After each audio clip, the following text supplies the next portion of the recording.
about going in any crowded area. Good evening, members of council, staff, and members of the public. I see that we have quorum, and I call this regular meeting for the Town of Pelham Committee of the Whole to order.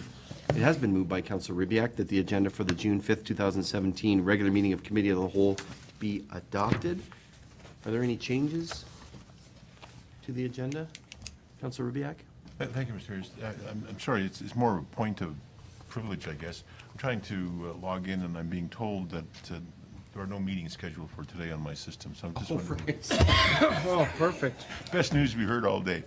There was in the earlier meeting, but it seems to have disappeared, so I'm just wondering. All right, well, we'll get somebody to assist you with that, but can we proceed and by all adopt the means. agenda? By all Okay, means, thank you. just wanted to let you know. Durley thinks now it's going I'm to be going a short meeting. I'm going to call the, I'm ready. I'm going to call the question. All those in favor? Yep. Any opposed? That motion carries.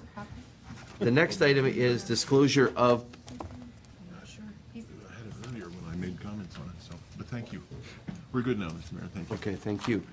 Next item is disclosure of pecuniary interest and the general nature thereof. That is any conflicts of interest that members of council may have. Do any members have any conflicts on the items on the agenda?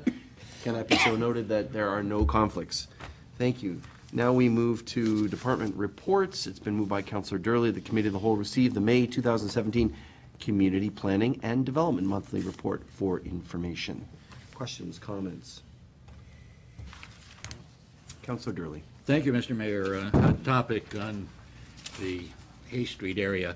The design charrette has been announced for a two-day session to be, it's planned for June 25th and 26th. I'm receiving calls and questions, just exactly the details of it, what are the times, what's the format, all of the good things that are happening. I wonder if there's any information available now. If not, how quickly can we get it, and how quickly can we get it to the people that are really concerned with these things? Let's hear from the director, Madam Director. Yes, thank you, Mr. Mayor. Through you, we are currently working on the notice with the communications and marketing specialist along with the consultant, so we're getting the notice out. We hope to have the notices out either by the end of this week or the first of next week. Notice will identify the various kind of opportunities that are available for the public in times on when they can participate. So they'll be able to have one-on-one meetings with the consultants. They'll be able to participate in design workshops throughout the day, or they could just drop in and just come in as they can wherever time is available for them. So we've got a variety of ways of the community and the public to participate. So we'll have that out, like I said, end of this week, first of next week. Thank you. Just quick, is that a Sunday and Monday, is that correct? It's a Monday, Tuesday, Okay, so, because the 25th is a Sunday, and you have the 26th, 27th. 26th, 27th. Okay, thank you. Councilor Durley? Yes, thank you, Mr. Mayor. Thank you for that. Will it be held at the arena? It will be held at the arena, and that'll give us the opportunity to also walk the site, probably more than once with the community, but it will be in the arena on the pad. It's been reserved for those 2 days. And Please continue. how is this going to be circulated? Hopefully more ways than just the internet. Yes, certainly everyone within, and I've done kind of a 4-block radius around the site will be getting a mail notice. We will also email kind of the various stakeholders and user groups and give them notice. We will also post it in the local paper and on our website, and so there will be a variety of ways of being noticed and then we'll have it on our bulletin boards internally here in the town hall as well. Thank you very much. That's going to answer a lot of questions for folks that have given me questions. Thank you. Thank you. All right, thank you very much. Councilor Papp on the same topic? I'm getting the same type of requests, and I'm looking forward to the notices being put out, and as I agree with Councilor Durley, in a variety of different methodologies, and also advising people that it is inclusive, and we'll have the opportunity to get involved. Thank you. All right, thanks. Anyone else on that particular item? Okay, thank you. On another item in the director's report, Councillor Kersey. Thank you, Mr. Mayor. Through you to Madam Director. I'm just wondering about the municipal drain issues. We were promised additional information with respect to the one drain report that we got, as far as distribution of costs and allocation of maintenance costs. And also, we've been waiting for reports with respect to the Ridgeville East Branch and the Keenan drain. So these seem to take an awful long time, and I don't quite understand. Yes, Mr. Mayor, through you, I owe you a report on the North Pelham drain as well as the Singer drain. Those are the two reports that we had public meetings for at the end of February. And so there are reports on each of those that I need to get back to you on. I had hoped to get them to you by now. My goal will be at least to get one of those on at our next policy and priorities meeting. With respect to the Keenan drain, I think that's on hold pending the outcome of litigation. And the other Ridgeville East Branch, that's a watershed study. I know the report has been submitted to the consultant and we need to meet internally on that. It's been circulated to Public Works as well as to the drainage superintendent, and so we need to circle back and meet on that internally before we bring a report back. And it's unfortunate, but we are all very busy. But those are the status of those ones, and so the other two I will get back to hopefully shortly. Thank you. Thank you. Others to the director's report? Madam Director, I believe this is for you, although it could be for Ms. Clemencio. I had a question from the community about the Cherry Ridge subdivision and the completion and the assumption. I don't know if that's on the development side of the planning and development or not. Yes, I'll let the Director of Public Works speak to that. I am aware that we're working through identifying deficiencies and working with the project engineer in terms of those deficiencies and trying to get it on track for assumption, and perhaps the Director can fill in some of those blanks. Are we able to answer that now, Madam Director? Through you, Mr. Mayor, I think the last piece was about whether we could enforce deadlines. Well, I think the question from the resident, and he said he was speaking on behalf of other residents in the area, and it's similar to another development, thinking back to Councillor Papp and Councillor Durley, who've dealt with this on another development. There were security deposits that were paid, and they were paid directly to not the town, but to the developer. They're looking to get these $1,000 security deposits back, or $2,000, depending on which one it is. And yet, they see that there are certain deficiencies, like there's no trees, sidewalks aren't being built, etc. And so they're just, some of them have been living there for nearly a decade, and they're just wondering when that can be done. So I don't know if you have an answer now, or if it's something that you can sort of get back to us on. Mr. Mayor, I can. That's as promised to the resident directly, that we would review the details in the subdivision agreement. Because sometimes, yes, there are commitments for the developer to finish sidewalks within a certain amount of time, or whatever the servicing might be. I haven't reviewed that yet. Okay. And as to the particular deposits in question, that's what I'm not sure, perhaps, Director. Yeah, Okay. so Again, they're not to the town, they're to the developer, I guess, or the builder somehow. the deposits are paid at the building permit stage. They're typically a lot grading deposit and a damage deposit. So depending on who pays for the building permit, if it was the builder, then he paid the deposit. If it was the homeowner, then they paid the deposit. And in some of these cases, if the builder paid the deposit would be refunded to them and not to the homeowner. So, and then those deposits are to ensure that the grading is done in accordance with the overall grading plan for the subdivision. And if there is any damage done to town property during construction, then we have some money to recover those costs. If there is no damage, then that deposit goes back as well. So some of these, yes, I think there's been some long-standing ones.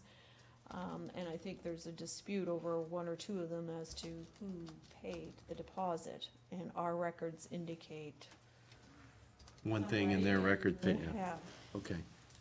So perhaps it's just something that you can, together, keep council apprised of at the appropriate location. It's a concern in the community, and we should get to the bottom of it. So thank you very much for that, and thanks, colleagues, for the latitude to deal with that issue, which I thought was development, not public works. Anything else to the Planning and Community Development Monthly Report? If not, I'll call the question. All those in favor? Any opposed? That motion carries. Sorry, I did neglect to thank the director for putting in what was asked for at the last meeting, which is the amount of building over the last couple of years, 3 years. Considerable amount, especially last year in comparison to previous years. So thank you very much for including that. We had some questions from the community about that, so thank you. Now to corporate services. It's been moved by Councillor Kersey. The Committee of the Whole received the May 2017 Corporate Services Monthly Report for information. Questions? Comments? Councillor Papp? No, I guess I'm still like Councillor Junkin. It's just a comment that the sawmill bridge rehabilitation is going to be $950,000. Just amazed. Under the gas tax federal grant. Thank you. I think that amount that's the budgeted amount, is it not? I'm not sure through you. Is that the budgeted amount? Right. Through you, Mr. Mayor, it was we had a budget, we had foreseen extras which were approved, and in the end, we didn't end up using the extras, so we came in on budget. Okay. So it's pretty close. There was a combination there, but. Okay. came in on budget. Okay. Thank you. That's right, we did increase that budget. Well, that's good news in some respects. Yeah. Yeah. Anyone else to the director's report? Thank you, Madam Director, for putting it together on, I'll say, short notice, so thank you, and including the tender report. I'm going to call the question. All those in favor? Any opposed? That motion is carried. It's been moved by Councillor Junkin that Committee of the Whole receive the May 2017 Fire and Bylaw Monthly Report for information. Questions or comments to that report? Councillor Durley. Thank you, Mr. Mayor. The mutual aid is essential and very good, and I credit Pelham for helping out at the King Street Fire in Welland. But I do have one question, just for clarification. If, in fact, during that 12-hour period, there was an alarm in Pelham that was requiring that piece of equipment, is there another fire department that would come in with equipment, or would we withdraw ours from there to fight ours? Just a matter of clarification to make sure we're covered in the case of giving others mutual aid. Chief? Through the Mayor. It's part of the mutual aid plan, so we have, as one of the fire coordinators for the region and for the fire department, I have that choice, so I could kind of assess what's going on. I could I have the right to pull equipment back into the municipality if it sees fit, or we would ask for another municipality to come in, whatever was more efficient. The important thing is that we're covered. We have that option. Okay, Yes, we thank you do. very much. That's good. Thank you, Councillor. Others to the Chief's report?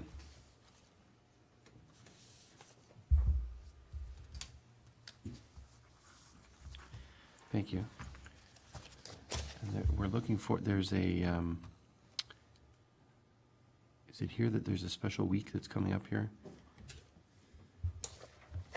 Reminder to fire safe and make sure you have working smoke alarms. It's always important, so thank you. Going to call the question. All those in favor? Any opposed? That motion is carried. Thank you. It's been moved by Councillor Durley that the Human Resources monthly report for May 2017 be received for information.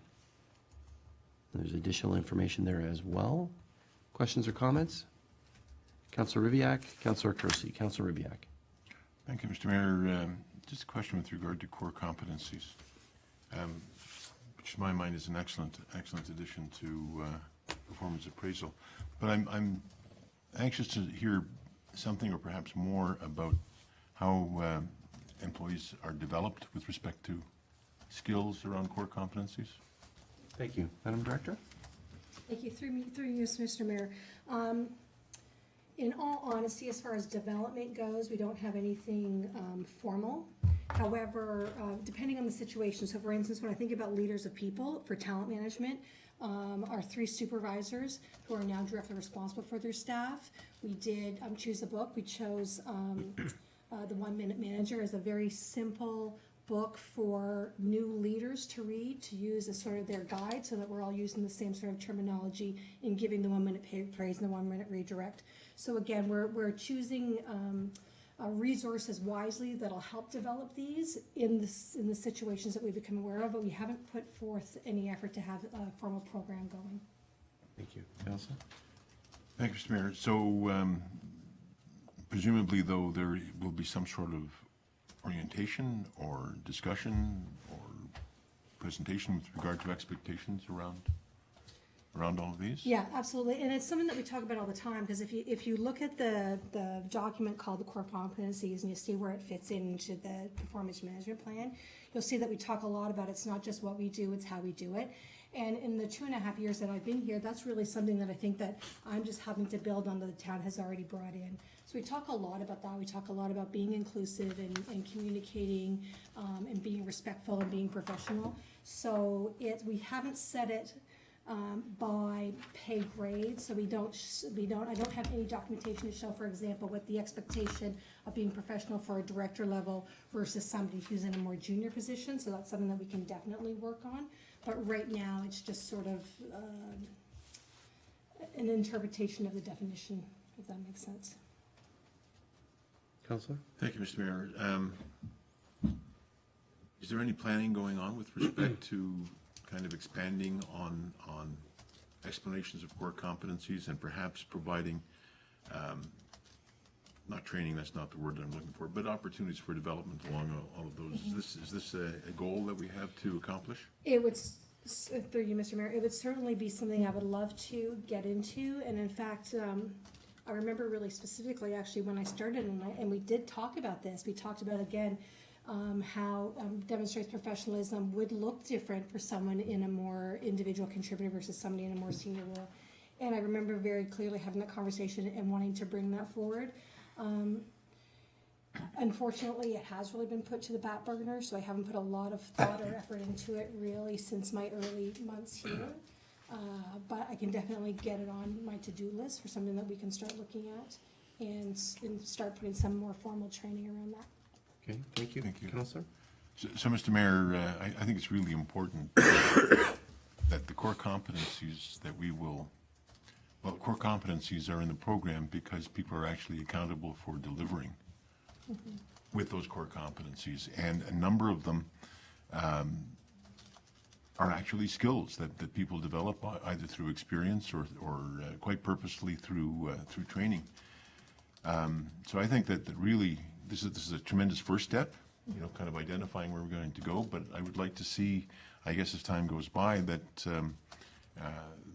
a program, a plan, a process is developed by which core competencies can be developed within our people, and that as they learn to work together, that they have common definitions for and common processes around demonstrating them. So I hope that becomes part of the strategic process, I guess, as we go forward. Okay, thank you. I think that's what the director is saying, so we look Yes. forward to that. Thank you, Madam Director. Councillor Kersey had some questions as well. Councillor Kersey. Thank you, Mr. Mayor. Not to deal with the document. My question was a little more mundane. I'm asking about the position of arborist.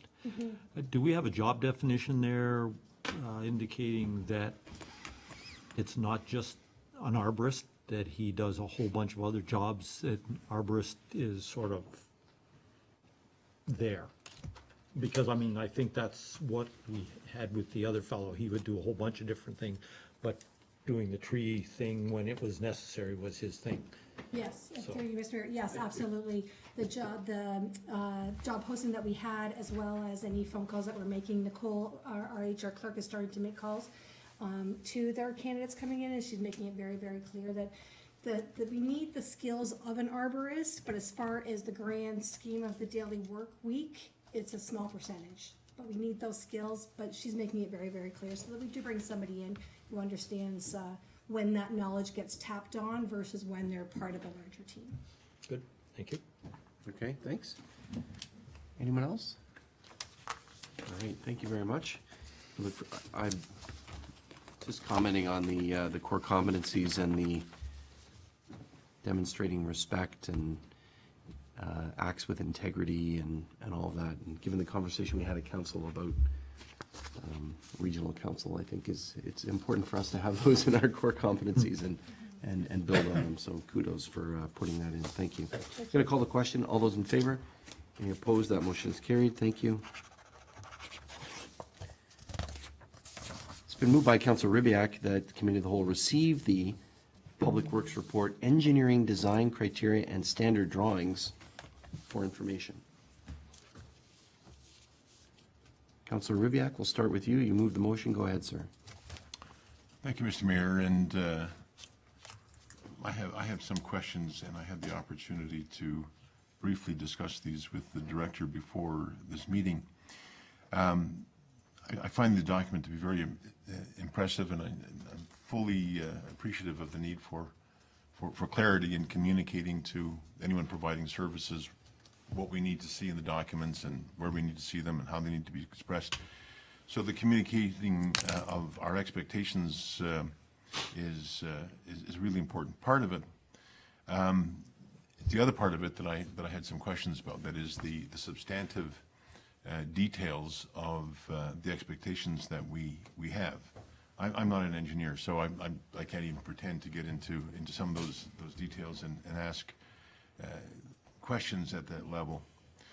One of the things I appreciated in our discussion was the clarification that, in fact, our standards, our engineering standards, are not engineering standards that exceed legislated minimums, that, in fact, legislated minimums to standards are not covered by the document. What's covered are those things that are not within legislated minimums. But I still have questions with regard to the reflection of those standards, how they reflect our strategic plan. Why do we have the standards that we have? We're in the various areas in which we have standards. Better standards, higher standards come at a price, obviously. How can we appreciate the cost implications of the town of the discretionary standards that we set? Why are they where they are? How can we appreciate those if we're going to approve them? So I'm just wondering, I don't know whether my question is as clear as it ought to be, but I do want to know how we go about setting those standards, why the standards are where we put them, what the impact on the town is going to be.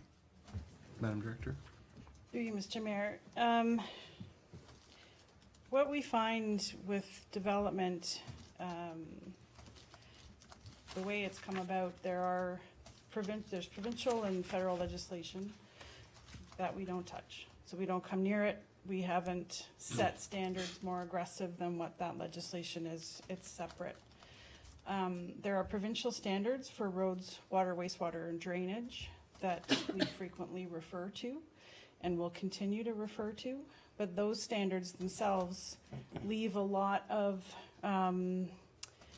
as described or as prescribed. I'll say in the drawing, let's say for a water service, it'll say the depth of cover for that service is as prescribed by the municipality. So what we found over the years is, although you're pointing to that provincial standard, you're still having to fill in the gaps of what Pelham wants for cover, let's say. On top of that, there's another layer of all these other standards that come into play for us, Town of Pelham. Drinking water quality management standards, American Water Wastewater Association. There are licensing and permitting requirements. There are requirements that come from environmental compliance approvals. They all swirl around in our heads. And when we redline drawings that come in from developers, we note them down because we're familiar with them. But a new developer or someone that hasn't worked here before is not. And there's sometimes a lot of back and forth with red lines and drawings and proposals because we're translating simply requirements that come from other agencies that are applicable to us. Finally, there's the last layer, which is what we've learned over the years, that things we can ask for up front that will prevent the town from having to clean up a mess later. Installing services too close or too shallow, or driveway slopes, or illumination standards, whatever it might be. This document is meant to fill in the gaps. So it's meant to be a standalone document we can give to developers to say, here's what we need in the town of Pelham, but it still very clearly points to the legislation, the provincial standards, wherever required. We're not going to reinvent the wheel. We just are simply filling in the gaps. So the information that's chosen as the gap level is after a lot of conversation, as was described in the report, a lot of polling other municipalities, a lot of reviewing with accessibility, with the committees, with developers, with builders, with consulting engineers to try to find happy mediums. And what we did find is on most points, we were coming in at starting level, or things that we knew we're sensitive to here in Pelham, and we don't want to be acquiring the maintenance cost of having to go back and fix this because of allowing the choice for a cheaper material, or no tracer wire on a certain leg of water main or a service or a hydrant. Little fixes, although they seem incredibly detailed, save the town and extend the asset life. So in the end, this has been vetted through the groups that are affected. And as I said in the report, there remains one major issue still that we're trying to sort out, which happens to be lot grading plans, as-built lot grading plans, which is the source of contention at Cherry Ridge. So we're trying to set into place a process so this doesn't happen, where people have moved in and built pools and grades are set and other lots remain to be finished. So this is meant to tighten that. So we had a set of plans come in a couple weeks ago with storm easements running between, in a subdivision between proposed houses in a lot, or in 2 lots. And the storm itself is 1.5 meters diameter, very large storm main. And the width of the easement is 2.5 meters. So think going forward, 20 years or 40 years, if we have to come and do work on that 1.5 meter diameter storm, if we don't have standards to say what the minimum easement width should be based on the pipe, which we don't right now, this is what we inherit. If we're not able to go back and say we'd like a starting point of 3 meters or 6 meters, depending on what that pipe diameter is. It's filling in the gap, so there's less back and forth and more understanding from the get-go of what the expectations are. Thank you, Mr. Mayor. And I think that you make a really good case for needing these things. We're not being asked today to approve them. We're being asked to accept this, to receive this as information. At some point, I take it we'll be asked to approve them, at which point you would be able to actually enforce these with builders. Am I reading that correctly? Through you, Mr. Mayor, we put right in the front that these are meant to be guidelines. They're firm, but there's always some flexibility. The case-by-case things do shift. Some of them we can't shift on. Some of them we can. It's because things, circumstances change in every development. What we hope to bring forward is a policy for the engineering standards. So the policy is what we would require approval from council for, and that policy would create the umbrella that these standards would sit under. So it's a package that would be approved by you, and then we would bring significant changes back, and updates every year with how they're being used. Thank you. Counselor, we do have a comment from the CEO. He wants to make. Mr. CEO. Thank you, Mr. Mayor. Just to build on what the director said, the intention is, as well, is to, once these are approved, that paves the way to a site plan manual. And once the site plan manual's been developed, then council it will be in the position to delegate the site plan approval authority to the planning director as opposed to coming to council. So the ultimate end goal in all of this is all the things that Andrew has described, but also to move us to a point where we're not involving council in site plan approvals. It takes an extra 2 to 4 weeks in the planning process. And if council's already pre-approved what the expectations are, both for the engineering side and for the site plan side, then it takes a step out of the planning processes, and that's an efficiency that we're trying to work towards. So that's part of the motivation as well. And again, to stress that because this project has taken so long in its development, it's because of the lengthy consultations that's been happening with the development community, with the engineering community, et cetera, so that we get their buy-in and that we can come to council with a, sort of a pre-blessed plan from the development community. You're not being asked to approve anything tonight in the plan. It's simply an update just because it's taken so long. Council was asking, where is it? What's the status? That's what the intention is tonight. Thank you, I appreciate that. Mr. Mayor, through you. Yep. So what I'm hearing is that at some point we're going to be approached with a policy. The policy is what will give staff the opportunity to define the standards in all of those areas which we were commented on. And we are going to, and I accept this completely, we are going to allow our staff, which is competent and licensed, to define those standards based on best practices, experiences, all the rest of it. We can give them the authority, give our staff the authority to determine what those standards are. We would have provided a policy in which they could do that. Is that what I'm understanding? Mr. CEO? I know the director commented on the policy, or yourself. Who wants to answer that? The policy, like the design, the engineering design criteria, the engineering design guidelines are just that. They're not an official must-do document. They are something to assist in the development process so that we've got things written down that we can refer to as the director was describing. So if somebody comes in and disputes an issue, let's say it's a lot grading issue, there's a dispute, once council has approved the policy then gives the guidelines the ability to be not necessarily enforced, but to be referred to as a standard that we expect. If the developer is planning on deviating from the standard, that's the flexibility piece that would require a conversation. If there's a good practical reason to flex the standard a little bit to accommodate an issue that was unforeseen, then that's good. That's why that flexibility is there.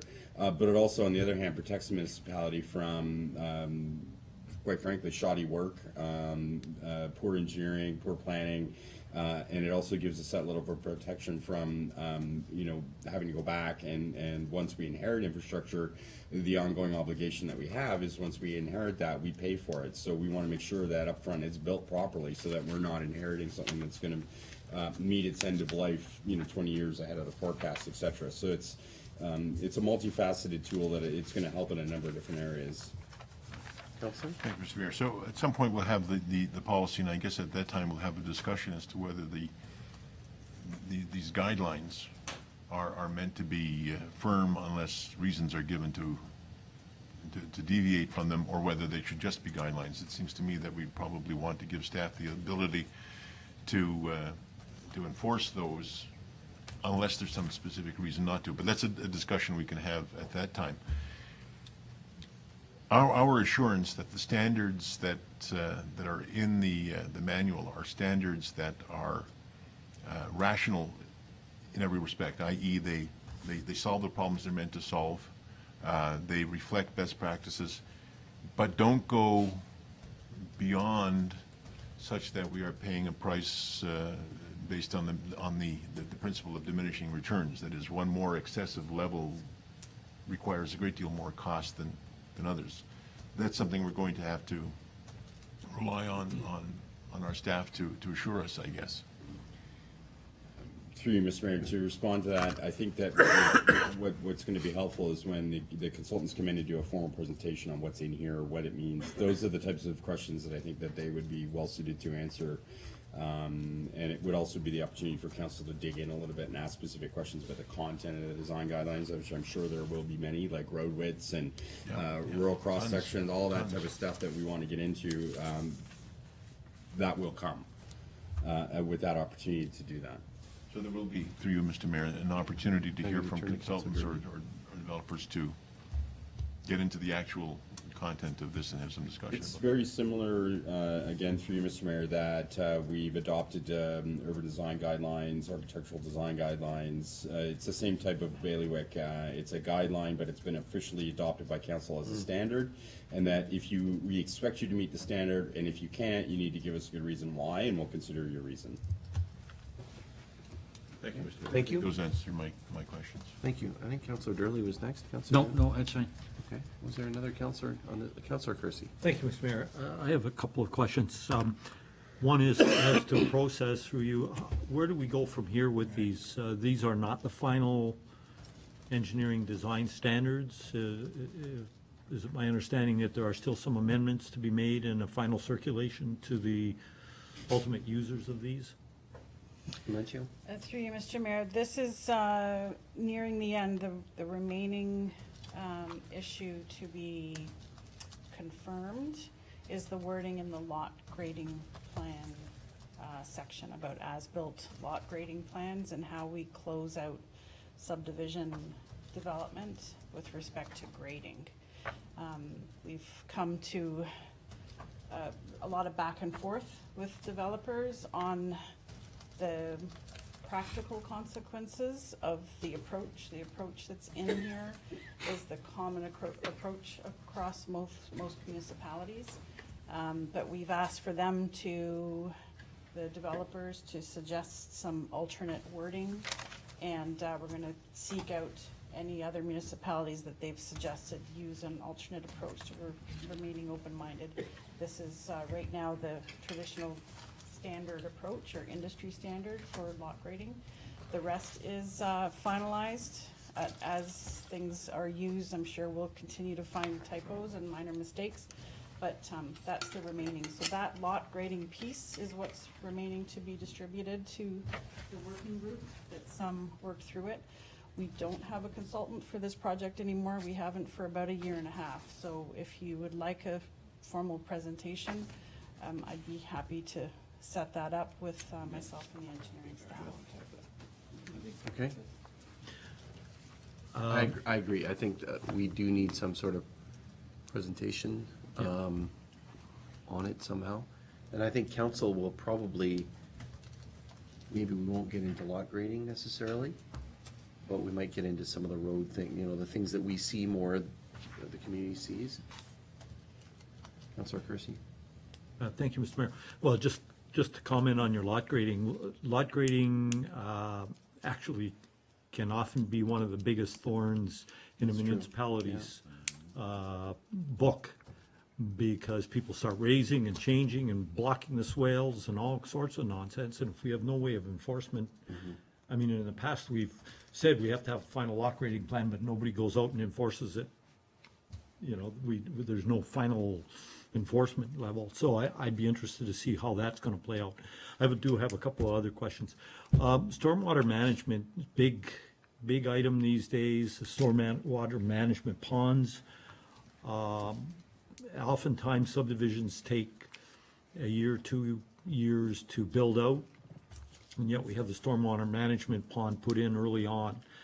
Nothing in here talks about maintenance, responsibility, and what have you. Is that covered under, should it be covered under this, or is it included in the subdividers agreement, and where we actually specify who and when and where maintenance takes over? Because we've had a number of issues come forward to this council over the last couple of years with respect to that. So I'd be interested to hear comments on that. Mr. Menchio? Through you, Mr. Mayor, at this point, maintenance of conveyed land such as this would not be part of the criteria. as it would be quite development specific, and it is currently covered under subdivision agreements. It's one of the things that we review before that agreement's brought forward to council. Okay. Moving on to another issue, and I just happened to pick this up because I happen to be dealing with this within my own sphere. Within the rear lane descriptions, there's some confusion there. The right-of-way in one area is described as 8.5 meters and another 7.5 meters. One place 6 meters of asphalt, another 7. And the lighting standard that's specified there is really equivalent to street lighting, and I don't know that that's the type of lighting we'd like to see on somebody's backyard. So perhaps you might want to take a look at that for clarity. Thank you, Ms. Clemencio. Mr. Mayor, we've had some iterations with the rear lane allowance, and that's partly because of the work with the development group and partly working with the chief on access and width. So we did actually have a reduction in that from 8.5 to 7.5, so that might be one of the small corrections that we just have to make sure it's been corrected at every reference point. Okay, thanks, Councilor. And lastly, Mr. Mayor, are these engineering design standards going to be applied to older sections of our community? I think, for example, Pickwick Place, where we're dealing with a lighting issue where the neighbors have been quite satisfied with pedestrian scale lighting, and now our engineering department is putting forward that we need to move, because of standards, whether it's provincial or municipal, to standards of a full street. And yet the neighborhood has been there for 30 years, quite happy with this pedestrian scale. So, you know, it's a situation, I wonder how we're applying that, and will it be applied to older sections of the community? And Through you, Mr. Mayor, the answer would be a soft yes. So should there be sewer lateral work or water service installation or some work within the boulevard, even in the older neighborhoods, things like restoration requirements or sewer separations or depth of cover would still apply. This is where the flexibility comes in. The starting point, say for the Pickwick example, it's a national standard. So that's the starting point that our lighting consultant started from. With direction, if we're given some flexibility there in terms of acknowledging that we're not meeting a national standard, but we'd like to customize something to an older neighborhood, absolutely, it's having a paper trail for those decisions and being flexible there. So some of the items in here would be open to a little bit more flexibility. Some of them would not, and I'm afraid you would have to count on the competence of staff to make those decisions and record the reasoning behind the flex or lack of flex in certain situations, always with the protection of the town at the top of the list. Thank you, Councilor. I think that's all my questions. I'm interested to hear about the comment as far as direction regarding Pickwick, and it's a little bit off topic. No, but I think it's a good insight. I've sort of been waiting for a response from staff because we were asked, I believe staff was asked to look at that and consider alternatives, since the community's so unhappy with the proposal that was put forward by staff initially. So I've been kind of waiting to see, you know, where that was going to come back to us. If we need direction from this council, then maybe I'll need to think about bringing forward a motion to that respect to provide direction, Mr. Mayor. I don't know that you need direction. I thought you were using it as an example. Now you're getting right into that Yeah, particular that's issue. what I But say. Madam Director, The, very quickly on that particular issue. The budget for that particular project wasn't established for 2017, so it sits at the moment. Okay. The designer was informed of the concern, but because we don't have a continued budget, we didn't carry forward at this time. Thanks. Anything back to the standards? Yeah, thanks for the latitude. Is it? You're welcome. I didn't expect it to go that way. Councilor Papp, did you have something? I didn't know. I'm going to be very quick, and I want to raise it to a higher level. A, we need a presentation to bring us up to speed on what this report and the key facts on what will affect our future policy direction and execution of that policy in development of engineering standards and in compliance with also architectural standards, design. And I'm using the example, I as a brand new developer coming here, you would tell me, you give to me the information I would need to be able to put together a plan that also coincides to what the vision we have for the town. And I go back to what my good friend and Mayor knows from Buffalo used to tell me all the time. Whatever you do, it has to be consistent to how you see the town building and evolving itself. So I look forward to that I have a number of key things that I want to ask. I'm not going to ask them tonight because they cover a broad range, as Councillor Kersey has mentioned, from lighting standards to road standards to what buildings look like, That's something that I would like an opportunity, I don't know whether it's the college, to talk to the consulting and say. And also, I'm assuming that when you say you've been dealing with all the developers, that would include all the current developers and also with the understanding that future developers would want to know, once we approve this policy, that in fact is the case, that this is the way things should be evolved. Notwithstanding the fact that you also, as we've noted in our past discussions, that we are resilient, we are adaptable and flexible, and if we are, and I take it to the other side, going to set a gold standard, then we also have to be able to look after that standard as far as municipal infrastructure. We have to pay for it, look after it, maintain it. So without getting into all the technical details, I would really encourage that we have that kind of full-fledged discussion. I would be happy as well to submit a couple of key questions. I want to know where it's taking us, what's going to happen. And also, I think we speak for a lot of our friends that are not friends, the people that we know in development and a general community saying, okay, why did you do this? Where did it come from? How did this happen? Pickwick's a great example. I'm not, people are asking these questions. So that's where I think you've done a tremendous amount of work. I think now the time is to pull it all together and give us, if you want to call it for lack of a word, upgraded awareness and education, just to say where we're leading. So when we make the decision, then anybody else outside, inside knows these is what we're expecting.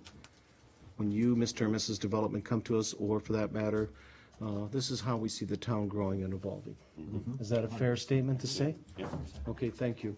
All right, thank you very much, Councillor Papp. 100%. Any others? I want, I'm just going to chat on this for a couple seconds. I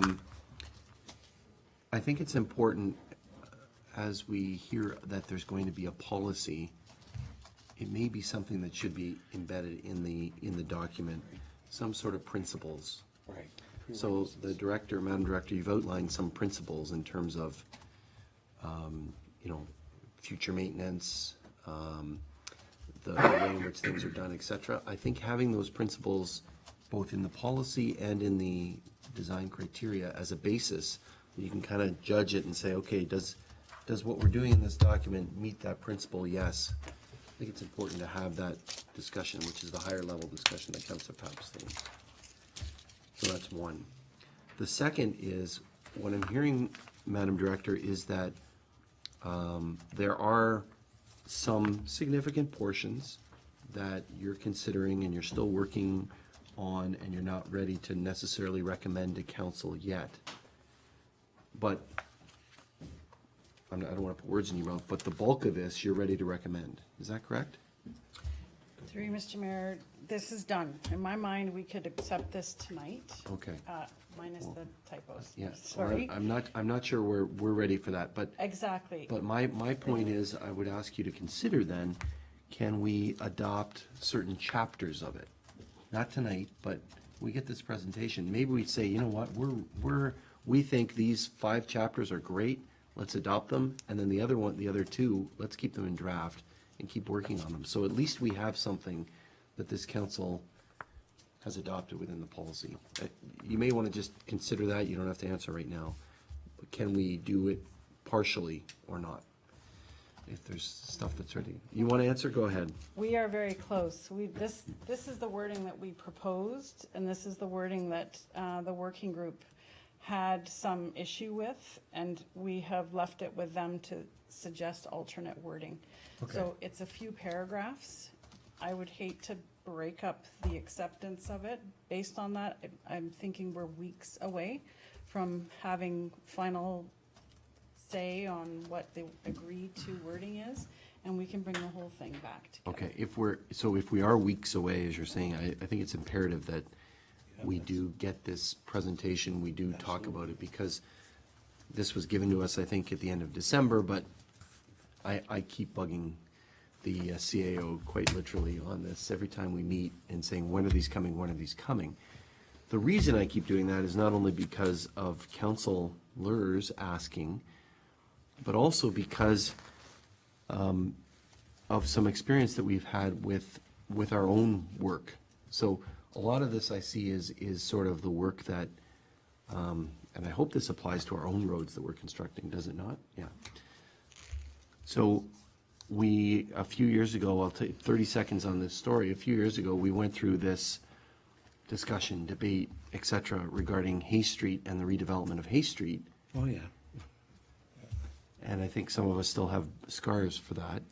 And then we came to do Port Robinson Road, and it was as if it was the same old, where we started on Haste, and we had the Active Transportation Committee came in, and we had the EAs, and they were like, what's going on? We just did, it was almost like a dichotomy, or cognitive dissonance.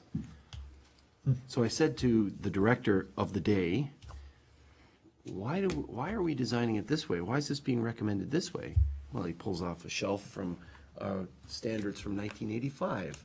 Well, this is Procter and Redfern or whatever it is. These are the standards from 1985, and this was 2010. This can have lasting impacts on a community, and so we end up designing airport landing strips or whatever it is, right? And there's a whole bunch of other things that impact that we don't even see, infrastructure in the ground. So this is a really important document. Extremely for moving forward. This will have those impacts for many, many years. So it's important that we get it right, but it also is important that it can be adapted as well. But I think some of the principles that this council and councilors who've served for many years as the dean of the council, I don't want to call them senators, but with the criteria of, Where's our pay? yeah, the criteria of, with the design guidelines for roadways and the walkable and cyclable communities and things, that's the part I'm concentrating on. And in my opinion, you know, this needs to be put on a road diet. Let's shrink the roads, let's make them smaller. Let's add roundabouts, because I can't see a reference to a roundabout in here. And if a roundabout is in here, then we wouldn't have the discussion we had earlier about how is the region designing regional road, Rice Road, is that match the roundabout or the one at Station, et cetera.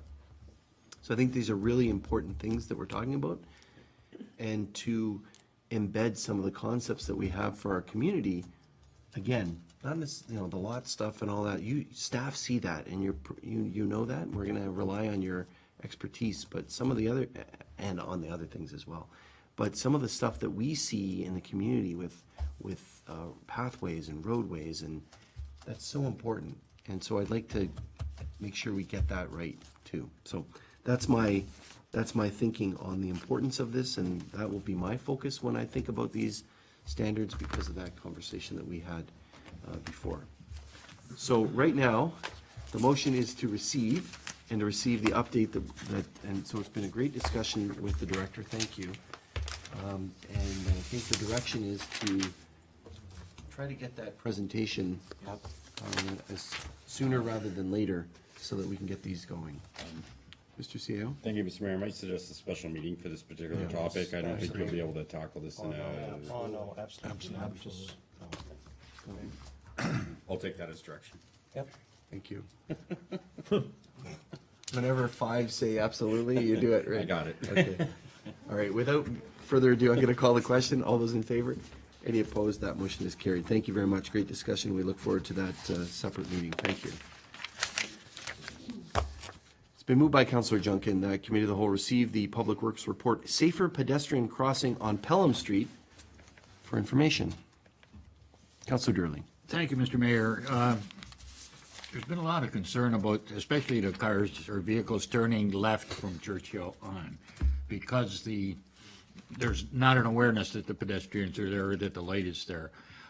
If I travel through in front of Shoppers Drug Mart, for example, speed bump, and it's pedestrian crossing, that makes you aware that something's happening. I wonder if something as simple as that can be considered to give an awareness to drivers coming in that there are pedestrians in the area, and I better have a look because there's something going on. I'm reading the report, and everything from a major four-way signalization and all these things that are very expensive has something as simple as speed humps or let the awareness things been considered, and really are they something that can be considered, and do you think, or can we find an answer as to whether it may help or not? Through you, Mr. Mayor, the challenge is not so much that people going north and south don't realize the light is red. The challenge is that the people are turning from Churchill.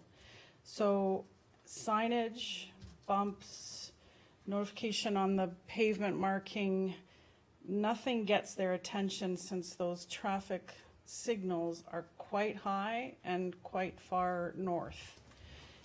The only safe recommendation we can come up with in consultation with the region is to fully signalize so that when you're waiting at that stoplight, waiting at that intersection, you're not relying on that driver to read anything other than a traffic signal to know whether to go or not go. Because they are jumbling, finding an opening in the traffic, people crossing in front of them, people parking on street. There's so much happening.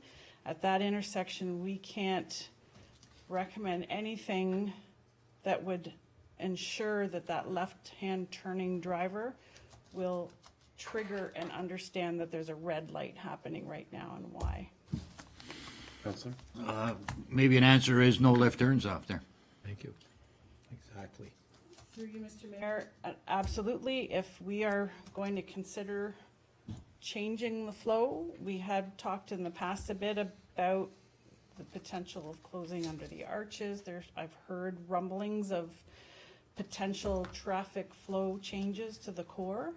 And if we're willing to open this up, I was not under the impression that that was open for discussion, absolutely can help tremendously.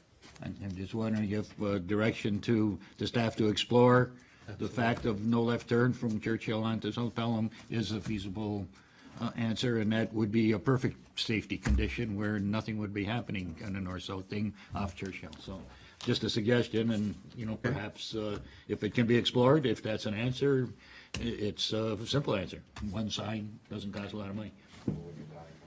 Okay. Yeah. There may be others. Thank you.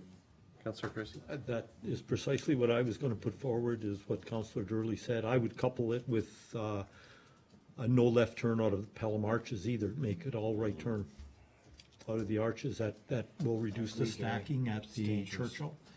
And no left turn out of Churchill. There's an obvious way to get to 20. I think that will reduce congestion there. I think those are very creative alternatives to spending another 300, because I think that's going to open another can of worms, which is also known as Pancake Lane. Because you know darn well that we go this way on Churchill, Pancake Lane's coming back to the bargaining table, people. So I think we need to direct staff to have a look at those alternatives and bring back a further report. Thank you. Others? I agree. All right. If I may, what would you need in a report to justify the decision to stop the left turns? Safety. Councillor Papp? Pardon me, I'm sorry. No, please.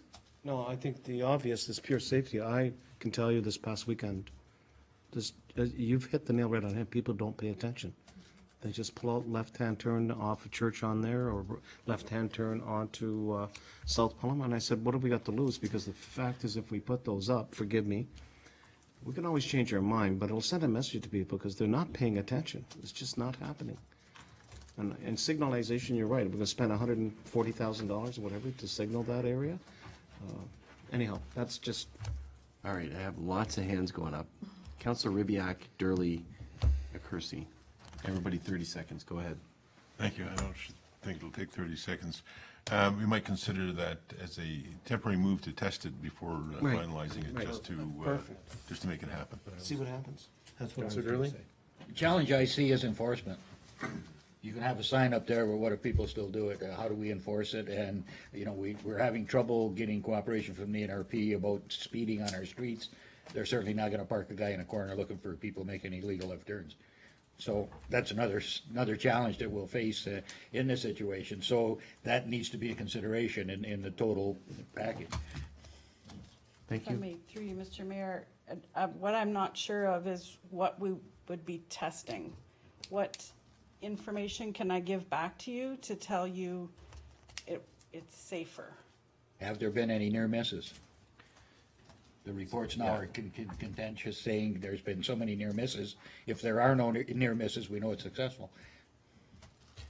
Just to build on that, I think your report does talk about that a little bit. Feedback from the Active Transportation Committee. You used a drone, whatever it is you used to monitor the situation. Perhaps tactical urbanism in the sense of trying to test it and see whether this is the one or we test something else. It sounds like council's reluctant to say full signal, but maybe try a pilot on that, and there might be other things that come up too. Through you, Mr. Mayor, that's where I'm going with this. I can foresee if business feedback, do you want us to take into account that the scope you want us to look at? Is it strictly a safer pedestrian, or do you want us to consider impacts of the effect on traffic flows? That's where it starts to get bigger. Business impacts and such. Councillor Durley? Safety is the trump card in this. I think that's definitely what we need to be looking at. If it impacts businesses and so on, maybe that could be a secondary consideration. And in fact, but I can't really see it as a major problem for our downtown businesses. However, if it is something that comes up in the study, then certainly we should be made aware of that. But I'm looking at definitely pedestrian safety and vehicular safety, actually, because somebody coming, as Councillor Kirsty says, off Pelham Town Square under the arches with the cars parked in front of the TD Bank, a collision is invariable. So, you know, things like this are purely for the safety of our not only pedestrians, but vehicles. Councillor Kersey, I think, is last. So, I mean, certainly, Mr. Mayor, the impact on businesses would be interesting, because if anything, I think it would help businesses in that it would make the community more walkable and help people to wander around the streets. I mean, making no left turn off Church, you force them down the extension of Canberra to 20, and then they come back onto Pelham Street and make a left-hand turn into the municipal parking lot. So really, from that perspective, it's almost zero. But if anything, you're reducing car traffic on that core area that might in fact feed into a more pedestrian-friendly area. So I think that'd be an interesting side note, safety paramount, because that seems to be what has precipitated these reports that we've seen. So let's do a trial, see what happens, do both. Get proper signage up at the top of the hill so that people don't get down at the bottom of Churchill and go, oh my God, I can't turn left. We notify them at the top that no left turn off of Churchill, take Canberra down. It's a matter of education. People will pick up on it and move, I think. I think it'll, yeah. Thank you. I think I'd encourage the use of the creative problem-solving process as well, because I'm not sure that this is the problem. It's part of the problem, but I think a lot of the problem is that people are driving like maniacs through there. And there's a lot of traffic. A lot of traffic. 10,000 cars a day. Quite a bit. So is the problem that there's too much traffic and people are speeding? Yes. Is this going to solve that problem? It's going to solve part of it or make it safer for pedestrians to cross. I had always hoped that by putting a signal at Port Robinson, by redoing Port Robinson and Rice, that people coming from the south that are just driving through and then getting irate because they can't go quick enough would take an alternative route like Port Robinson and Rice. we haven't been able to change that behavior. No. But I'd hoped that, or even people wheeling off 20 to go, speed like demons and pass people, and that's what happens. So, I think we should try these things, but I think we should also think about the broader problem and try and tackle that as well. Counselor, can we leave it at this so we give it to staff? Okay, all right. I'm gonna call the question. All those in favor? Any opposed? That motion carries. Thank you.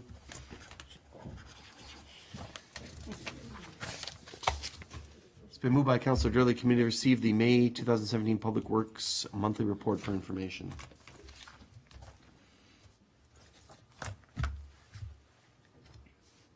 Questions, comments? Here's my list. No. Councilors, anything?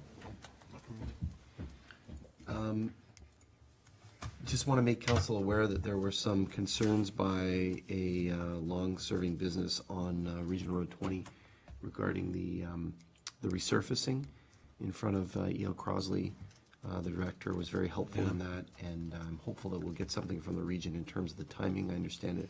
Hopefully it'll be completed the third week or fourth week of June.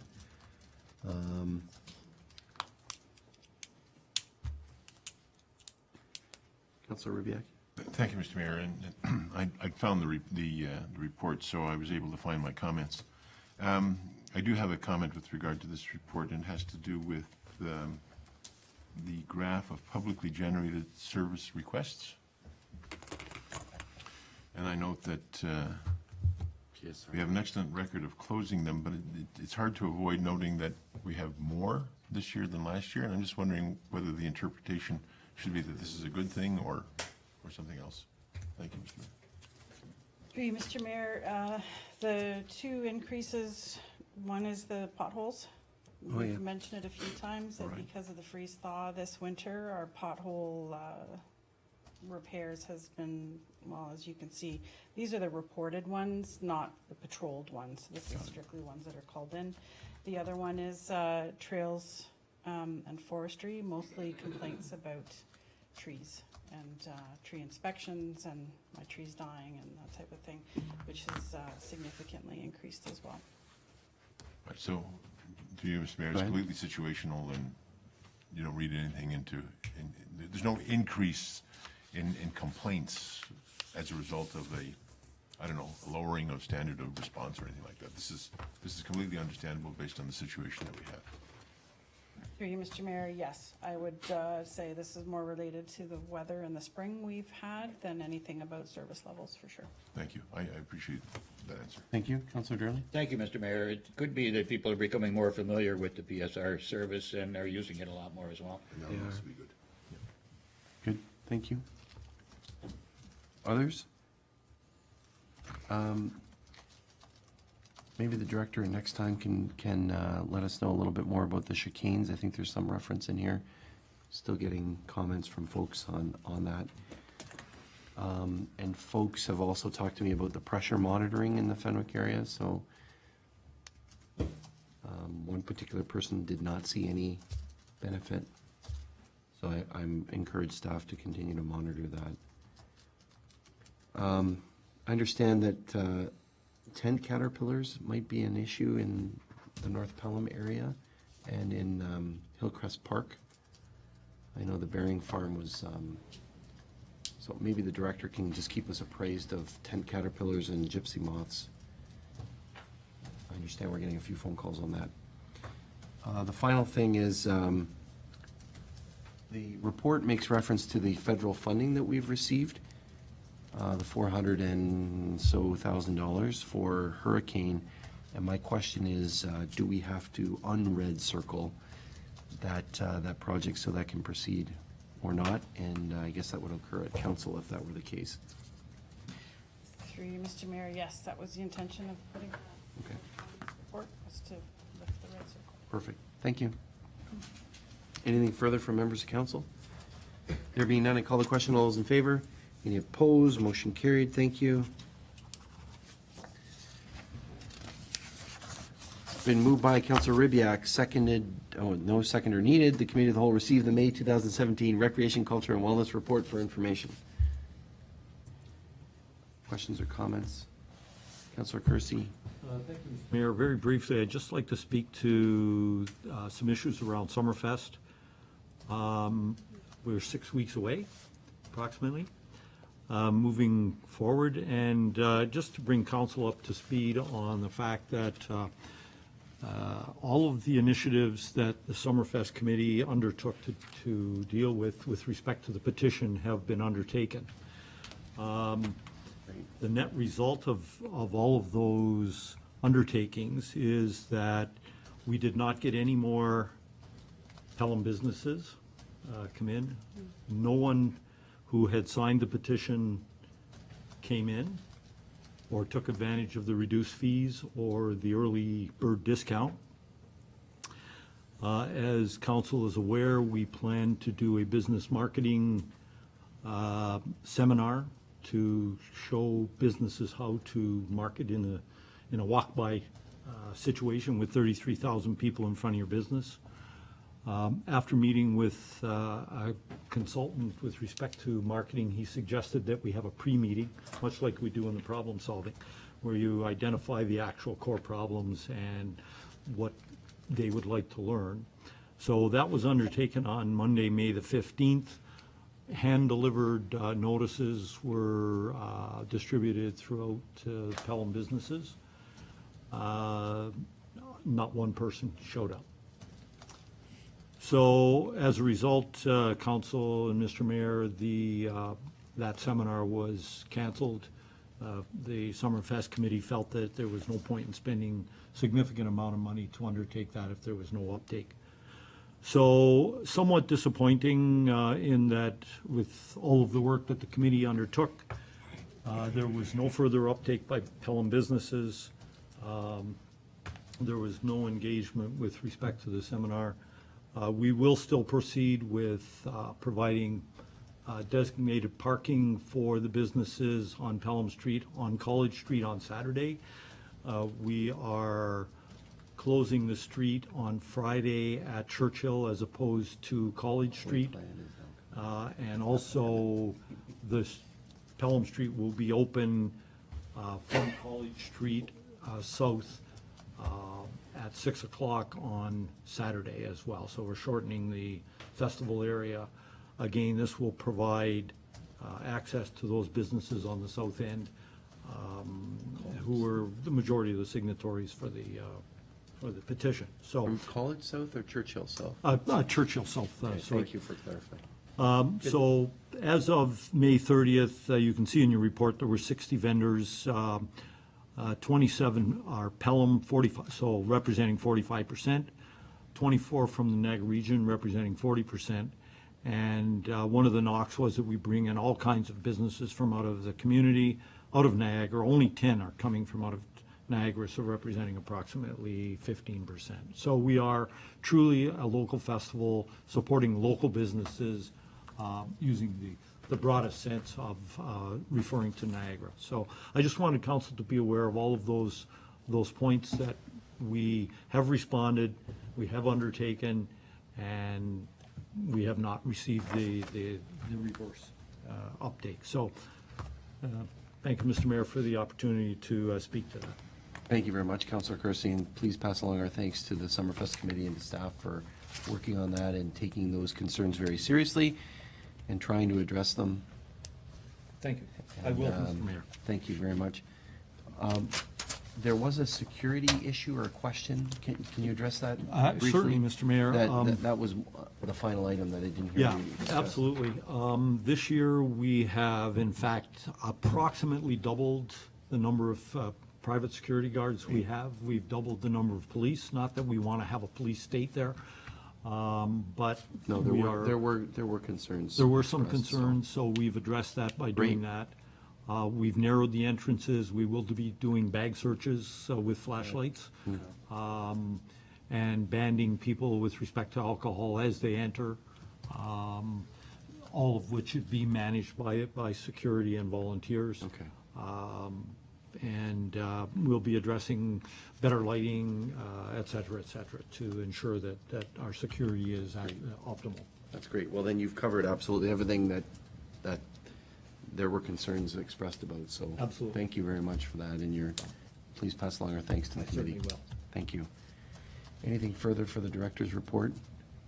Lots of good stuff in there too, but because of time, we won't get into it any further, Madam Director, but thank you. Going to call the question. All those in favor? Any opposed? That motion is carried. Thank you. It's been moved by Councillor Junkin. The Committee of the Whole received the May 2017 Clerks Department Monthly Report for information. Questions or comments? Councillor Papp? Levity as always. No marriages this year, Nancy? Through you, Mr. Mayor, we do have several booked. We just Oh, haven't performed okay, the good. ceremonies yet. Business is booming. Business moment. Perfect. I'm the entertainment. You're there. Down, right? Not past I one. thought I had till 1 in the morning. Not past one. Advertise that. What's the IMS training? Is that Mr. McDonald is? Incident management. Oh, okay, okay, thank you. I just didn't know what it was. Thank you. Anything further? Going to call the question. All those in favor? Any opposed? That motion's carried. Thank you. I thought it was maybe the creative problem solving. It's been moved by Councillor Kersey. The Committee of the Whole received the May 2017 Chief Administrative Officer's Monthly Report for information. Questions or comments to the report? Councillor Papp? Very quickly, through you to the CEO, I presume you'll be dealing with the Maple Acre deficiencies accordingly. Yes. All right, thank you. I heard similar matters were, okay? Okay, thanks.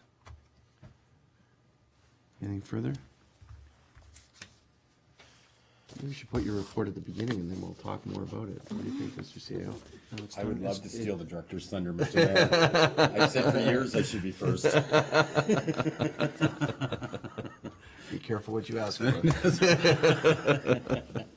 I'm going to call the question on the CEO's report. Councillor Papp? Have we, or maybe I missed it, have we decided, I see we're getting ready to go to AMO, I guess at another meeting, have we decided who's going, not going? I'm not sure if Or, we've decided, perhaps, that's a great question, Councillor. 'Cause we're We not- do book the mayor and 2 councillors. Just I curious. am planning on going. Perhaps that's something that council colleagues can chat about. Yeah, we'll talk I can't about it. remember who's gone when, the years. Okay. So it's in Ottawa this year. The CAO, thank you for raising that. The CAO did indicate in one of the items here, we had a discussion about the types of things that we wanted to Right.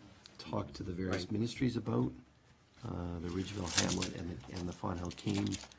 We just received a letter from the Minister of the Minister of Natural Resources about the cane today, which will be on next meeting's agenda. Wealth creation and for municipalities with rural affairs and the link with that, and then tourism, culture and tourism funding, so. But thank you for reminding me, I do need to ask Getting council close. colleague, the executive assistant for the mayor and CAO has booked rooms. We just need to, populate it, so. Okay. Thank you for that. Way to call the question then? Oh, Councillor Kersey, I'm sorry. Thank you, Mr. Mayor. I don't know whether this is appropriate to raise this at this point, but it does tie in with the little joke about having the CAO at the beginning of the meeting. It's something I've been thinking about, See, be careful what you And- ask for. and it sort of ties into my harping on having reports that are very thorough and comprehensive. I often wonder whether it's appropriate that we have all of our directors sit here through 2 meetings for a very extensive period of time and often don't even have to rise out of their chair to answer any questions. I wonder whether it might be appropriate to consider, and it's not for tonight to discuss, but that the CAO would be prepared to address any questions that are contained within the reports, and that the directors not necessarily have to be here unless there was a specific issue that needed more detailed discussion. I Maybe think, we'll leave that for senior management to vote on, and we'll see what Yeah, the what are you votes trying are. to get me killed?